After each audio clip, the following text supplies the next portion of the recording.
ही रहे थे। अमेरिका और रूस की लड़ाई में इसे तो मात्र मात्र एक मोहरा बनाया गया था। इसीलिए इस मीटिंग में इन्हें नहीं बुलाया गया। डायरेक्ट पुतिन से बातचीत करी गई। हीरो कौन थे?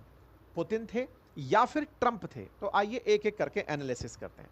देखिए, पुतिन लंबे समय से रूस के अंदर सत्ता में हैं, चाहे पहले राष्ट्र प्रधानमंत्री रहे हों या फिर बाद में राष्ट्रपति। इनके साथ साथ इनकी पूरी टीम भी लंबे समय से है। जैसे सरगई लेवरोव, इनके विदेश मंत्री, लगातार 20 साल से विदेश मंत्री ही बने हुए हैं। ऐसे ही यूरी नाम से इनके एक सहयोगी जो विदेश मामलों में इनके सलाहकार हैं। ये सब लोग मिलकर के पुतिन के साथ अमेरिका आए थे। पुतिन ने 3-3 के सेट में कि भाई तुम्हारी तरफ से तुम्हारे विदेश मंत्री वाणिज्य मंत्री को बुला लो, हम अपनी तरफ से हमारे विदेश मंत्री और वाणिज्य मंत्री को या विदेशी सलाहकार को बुला लेंगे। 3-3 लोग आमने सामने रहे। पहले ही पुतिन ने स्टैंड क्लियर कर दिया था कि दुनिया वालों ये जान लो कि पुतिन जा जरूर रहे हैं, झुकने नहीं जा रहे हैं। कैसे पता चला आपको? ये पता इसलिए चला क्योंकि सरगई लेवरोव ने जब यात्रा प्रारंभ की, उन्होंने एक टी शर्ट पहनी हुई थी। टी शर्ट क्या थी? टी शर्ट पर सीसी लिखा हुआ था। सर कुछ भी लिखा हो सकता है, इसमें क्या दिक्कत है? दिक्कत यह है कि ये सीसी केवल अधूरा दिख रहा है। फुल फॉर्म इसकी है CCCP। ये 4 अक्षर जो लिखे थे, ये असल मायने में फुल फॉर्म है सोवियत रूस की।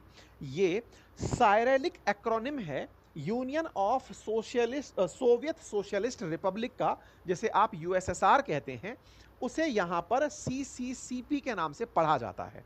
अर्थात जो पुराने समय में सोवियत संघ हुआ करता था। कौन सा सोवियत संघ? वही सोवियत संघ जो 1991 में 15 देशों में टूट गया। कौन से 15 देश? मेन तो रूस था। रूस के साथ और जो छोटू मोटू देश थे, उन छोटू मोटू देशों में एक देश का नाम यूक्रेन था।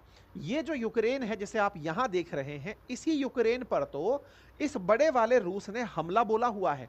तो रूस का जो ये यूक्रेन पर हमला है, ये असल में सोवियत रूस को पुनर्गठित करने की तरह से माना जाता है। रूस ये कहता है कि मैं दुनिया के किसी देश पर हमला नहीं कर रहा हूं। 1991 से पहले हम सब एक थे। मैं तो इन सबको वापस लेना चाहता हूं। ये असल में इनकी सोवियत रूस के समय की मानसिकता है।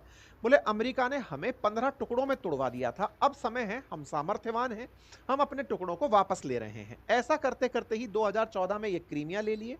उसके बाद में ये वाला जो हिस्सा है जिसको आप लोग जानते हैं, ये चारों के चारों जो हिस्से हैं, डॉनबास वाले जो क्षेत्र हैं, इनको इन्होंने कब्जे में ले लिया। अब सवाल क्या था कि यूएसएसआर वापस बड़ा होने का प्रयास कर रहा है। यूएसएसआर तो खत्म हो गया, रशिया लेकिन यूएसएसआर वापस बनना चाहता है। ऐसे में टेंशन इन बाकी सभी स्वतंत्र देशों को है कि सर ऐसे अगर कल को हमारे ऊपर हमला हुआ तब तो ये हमको ले ही जाएंगे अपने साथ में, अब क्या करें? ऐसे में इन सब ने बचने के लिए रास्ते तलाशे।